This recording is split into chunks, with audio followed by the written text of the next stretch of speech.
చూస్తున్న వారందరికీ ధన్యవాదములు. నమస్తే. మరి ఈరోజు చాలా వీడియోలు చేసి పెడుతూ ఉన్నాను. మరి నచ్చినట్లయితే లైక్ చేయండి, షేర్ చేయండి, సబ్స్క్రైబ్ చేయండి. చెప్పేది గ్రహదశ నవాంశ చక్రం ఫలితాలు. అంటే మీ జన్మజాతక చక్రం రీత్యా మీ నక్షత్రాధిపతిని బట్టి మీకు గ్రహదశలు ప్రారంభమవుతాయి ఎవరికైనా చిన్నప్పటి నుండి. అట్లాగే ఇప్పుడు జరుగుతున్న దశ ఏంటి అన్నది ప్రస్తుతం చూసుకోండి. నిన్న ఒకరికి ప్రశ్న, మాది కన్యా లగ్నం అండి, అష్టమంలో గురువు ఉన్నారు, మంచి ఫలితాలు ఇస్తారా అని అడిగి ఉన్నారు. కన్యా లగ్నానికి గురువు బాధకుడు. మరి బాధకుడు షష్టాష్టమి వ్యయ స్థానాల్లో ఉంటే మంచిదే. మరి కన్యా లగ్నానికి అష్టమం ఏమవుతుంది? 1 2 3 4 5 6 7 అష్టమ స్థానం మేషరాశి అవుతుంది. ఇందులో గురుగ్రహం ఉన్నారంట. వారు అడిగిన ప్రశ్న, అప్పుడు మీకు ధనస్థానాన్ని గురువు చూస్తూ ఉంటారు. ఇది మంచి ఫలితాలే. బాధకుడు అయినప్పటికీ, యోగకారకుడు కానప్పటికీ గురు దృష్టి మంచిదే అని చాలా వీడియోల్లో చెప్పుకున్నాం. అయితే దీని నుండి మనం ఆ దశ యోగిస్తుందా లేదా అని ఎలా తెలుసుకోవాలి? మేష వృశ్చిక రాశులకి కుజుడు అధిపతి, కర్కాటకానికి చంద్రుడు అధిపతి, సింహానికి రవి, ధనస్సుకి మీనానికి గురువు. మరి వీళ్ళకి ఒకటి అగ్నితత్వం, ఒకటి జలతత్వపు రాశులకి వీళ్ళు ఆధిపత్యం వహించి ఉన్నారు, గురుపాలిత గ్రహాలు. ఓకే, శనిపాలిత గ్రహాలు భూతత్వం, వాయుతత్వంకి ఆధిపత్యం వహించారు. శనిపాలిత గ్రహాలు. ఓకే, మీది ప్రస్తుత ప్రశ్న కన్యాలగ్నం అండి, అష్టమంలో గురువు ఉన్నారు. అష్టమంలో గురువు మిత్ర రాశిలోనే ఉన్నారు మీకు. అప్పుడు నవాంశ చక్రం చూడండి. నవాంశ చక్రంలో మిత్ర రాశుల్లో ఉన్నారా అంటే అగ్నితత్వపు రాశుల్లో ఉన్నారా, జలతత్వం అంటే అగ్నితత్వం అంటే ఏంటి? మేషం, ధనస్సు, సింహం. జలం అంటే కర్కాటకం, వృశ్చికం, మీనం. అట్లా ఉంటే మీకు ఆటోమేటిక్గా గురుమహర్దశ యోగిస్తుందండి. మొన్నటి వీడియోలో చెప్పి ఉన్నాను, స్వనవాంశలో ఉన్నారా, వర్గోత్తమం చెందారా. వర్గోత్తమం అంటే ఇదే గురువు మేషంలో ఉన్నారనుకోండి, దీన్ని వర్గోత్తమం అంటారు.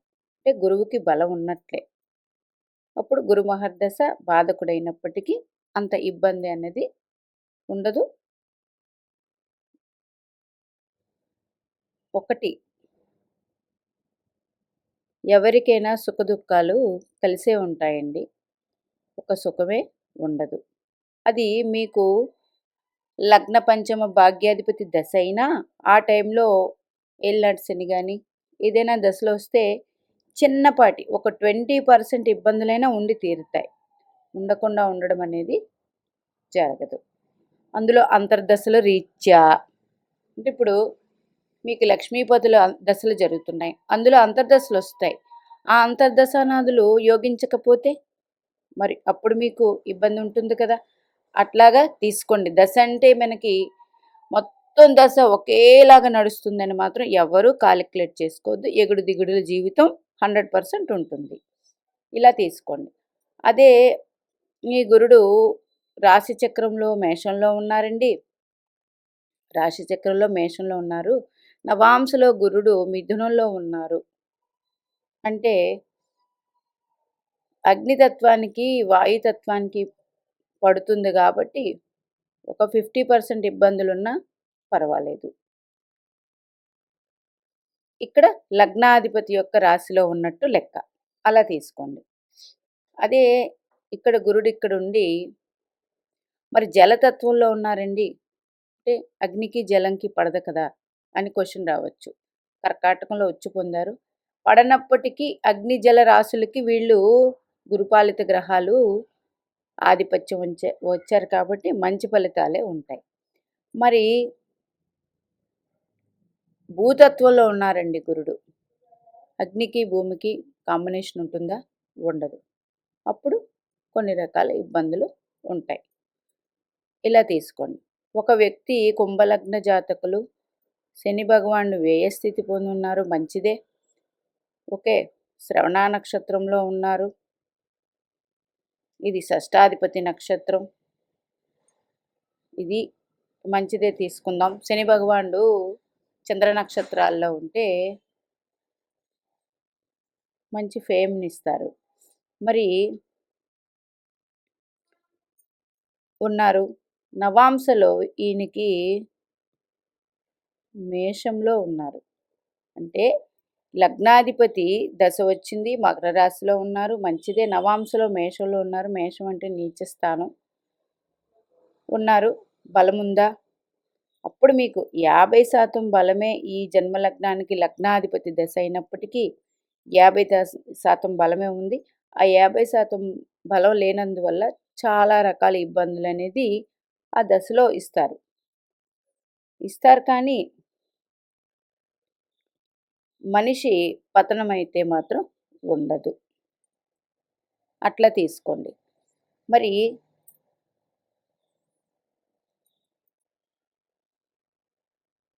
ఒక వ్యక్తికి తులారాశిలో గురువు ఉన్నారు. నవాంశలో గురువు మీనరాశిలో ఉన్నారు. స్వనవాంశ పొందారు.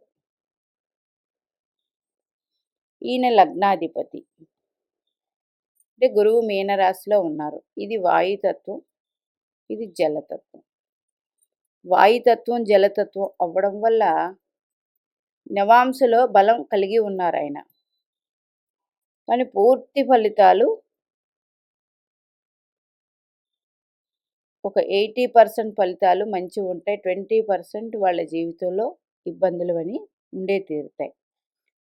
వాయుతత్వంలో ఉన్నారు కాబట్టి. అదే అగ్నితత్వంలో ఉంటే నవాంశలో 100కి 100% గుడ్ ఫలితాలు ఉంటాయి.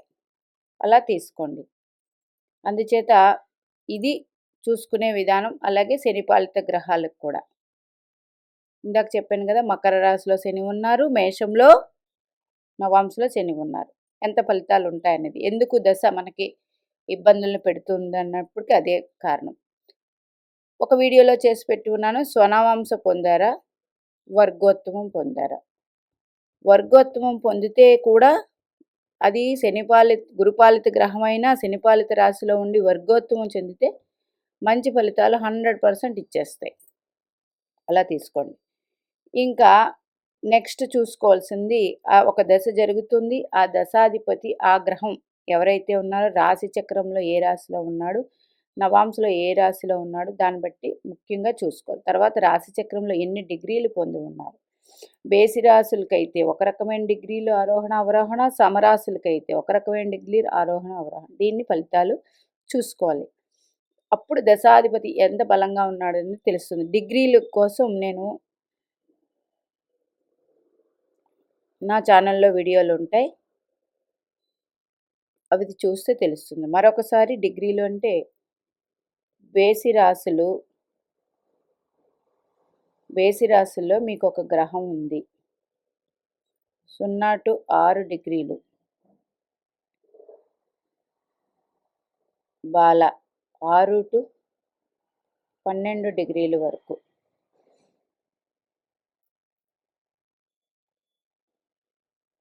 కౌమార, 12 to 18 యువ, 18 to 24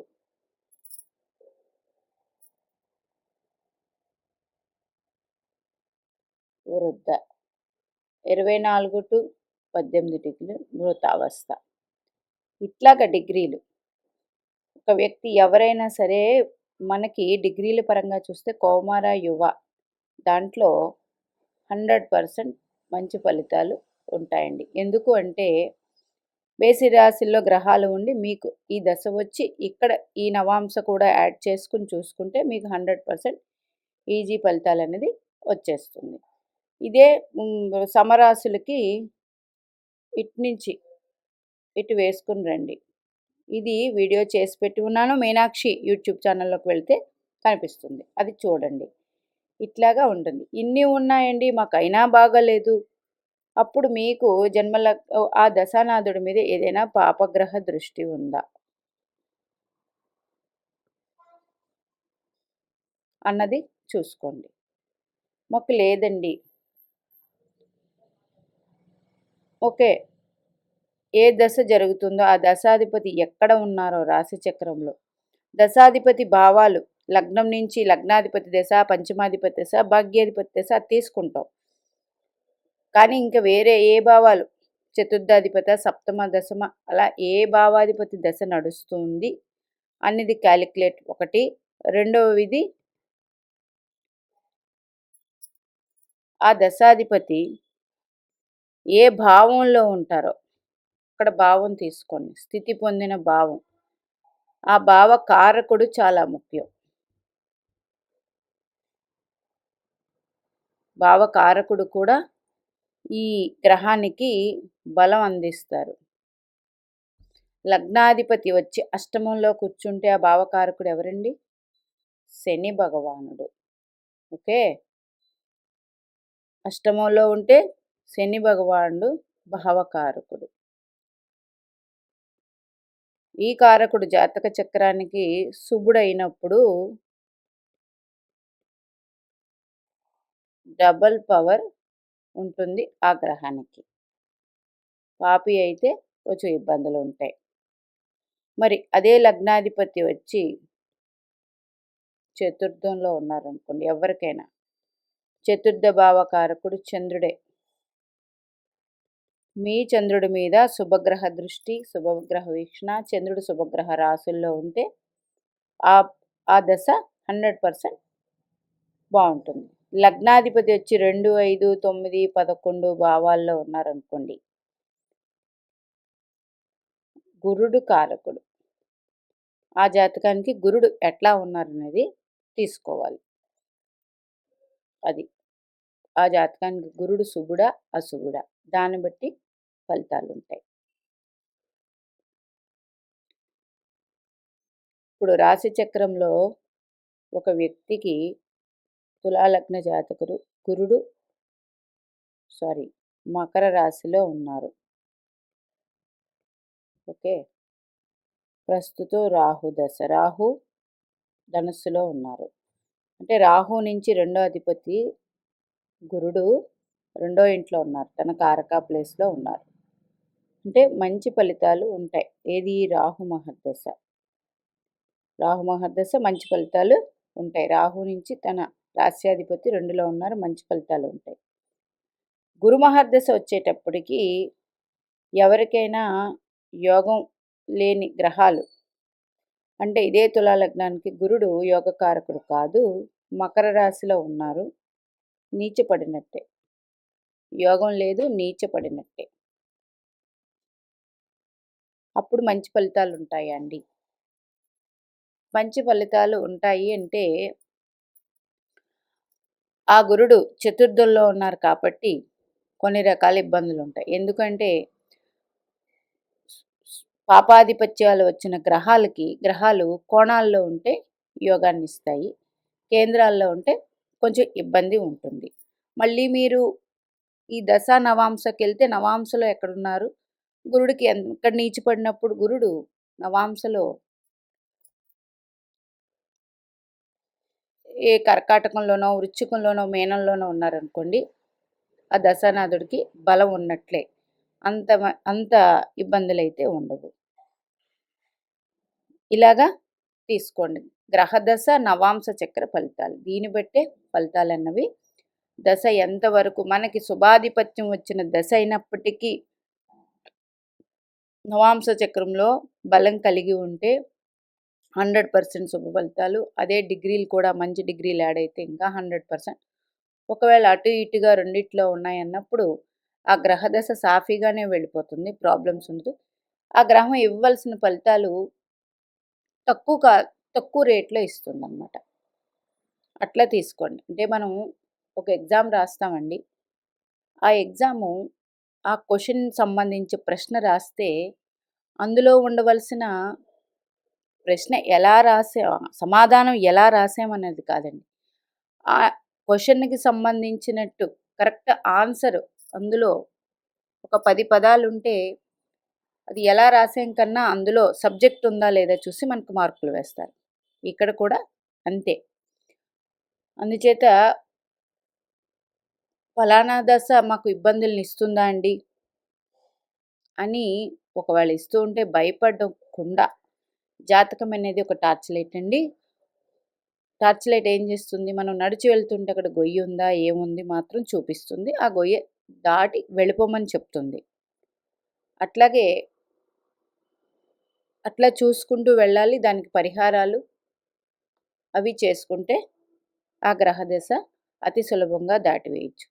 దాన్ని మించి ఉన్నాయి అంటే ప్రతిదీ మన పూర్వజన్మ కర్మ ఫలితమే ఈ జన్మలో మనం అందుకుంటాము.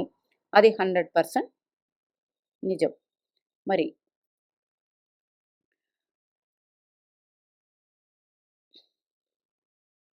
గ్రహదశ నవాంశ చక్రం ఫలితాలు ఈ విధంగా చూసుకుంటే అతి సులువుగా అర్థమవుతుంది. మీనాక్షి దేవి ఆశీస్సులు మనందరి మీద ఉండాలని కోరుకుంటూ నమస్కారం.